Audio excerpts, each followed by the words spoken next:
మంచిర్యాల జిల్లా నస్పూర్ మున్సిపాలిటీ పరిధిలో అక్రమంగా నిర్మించిన 5 అంతస్తుల బిల్డింగ్ ను కూల్చివేశారు అధికారులు. సర్వే నెంబర్ 40 డాక్యుమెంట్స్ తో మున్సిపల్ పర్మిషన్ తీసుకొని సర్వే నెంబర్ 42లో భవనాన్ని నిర్మించారు.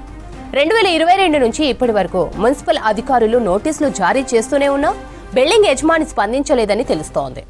నిర్మాణం కొనసాగుతుండటంతో అధికారులు కూల్చివేశారు. ఇది ఓ కార్మిక నాయకుడికి సంబంధించినట్లు తెలుస్తోంది.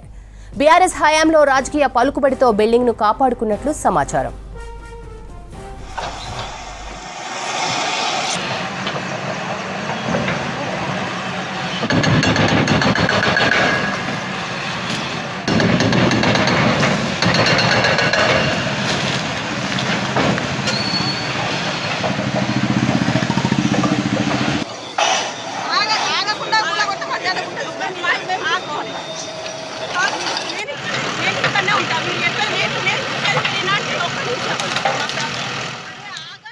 మంచిర్యాల జిల్లా నస్పూర్ మున్సిపాలిటీ పరిధిలో అక్రమంగా నిర్మించిన 5 అంతస్తుల బిల్డింగ్ ను కూల్చివేశారు అధికారులు. సర్వే నెంబర్ 40 డాక్యుమెంట్స్ తో మున్సిపల్ పర్మిషన్ తీసుకుని సర్వే నెంబర్ 42లో భవనాన్ని నిర్మించారు. 2022 నుంచి ఇప్పటి వరకు మున్సిపల్ అధికారులు నోటీసులు జారీ చేస్తూనే ఉన్నా బిల్డింగ్ యజమాని స్పందించలేదని తెలుస్తోంది.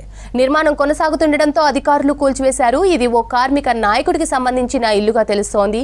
బీఆర్ఎస్ హయాంలో రాజకీయ పలుకుబడితో బిల్డింగ్ ను కాపాడుకున్నట్లు సమాచారం.